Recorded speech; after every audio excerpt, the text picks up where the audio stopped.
Once upon a time, in a distant village, everyone was happily waiting for gifts from Santa Claus during a cheerful winter season. However, there was one child in this village who was very different from the others. His name was Leo.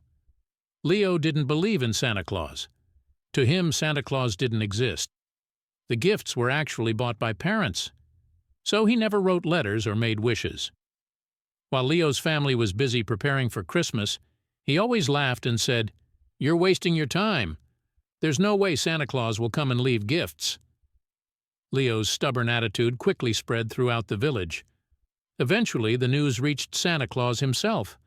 When Santa heard about this, he smiled and stroked his beard.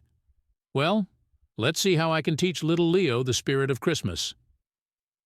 When Christmas Eve arrived, Santa Claus rode his sleigh through the night sky as always, delivering gifts to all the children. When he reached Leo's house, unlike the other children, he didn't leave a gift for him.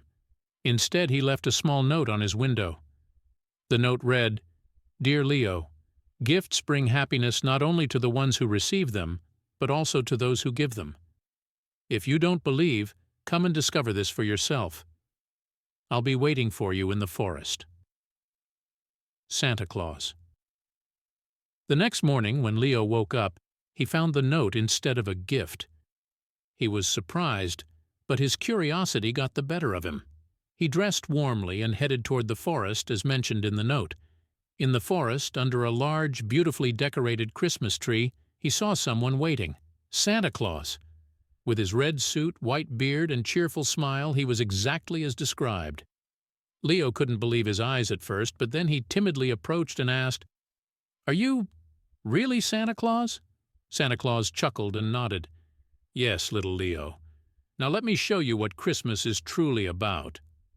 Santa Claus handed Leo a gift box from his sack. "Take this gift to little Peter, who lives nearby. He has nothing for Christmas and isn't as fortunate as you." Leo, still surprised, took the gift and walked toward Peter's house. When he knocked on the door and handed the gift to Peter, he saw the joy and excitement in the little boy's eyes. Peter hugged Leo tightly and said, "This is the best thing ever. Thank you so much." In that moment, Leo realized the true secret of gifts. They weren't just about receiving, but about the happiness of giving. Bringing hope and joy to someone else was the greatest gift of all. When Leo returned home, he read Santa's note once more and smiled. He now believed in Santa Claus, not as just a person, but as a spirit that brought joy to people. From that night on, Leo didn't just look forward to receiving gifts during Christmas. He also made it his mission to spread happiness to others. And as Santa Claus watched Leo's transformation, he quietly murmured to himself, "Sometimes a small lesson can change a big heart."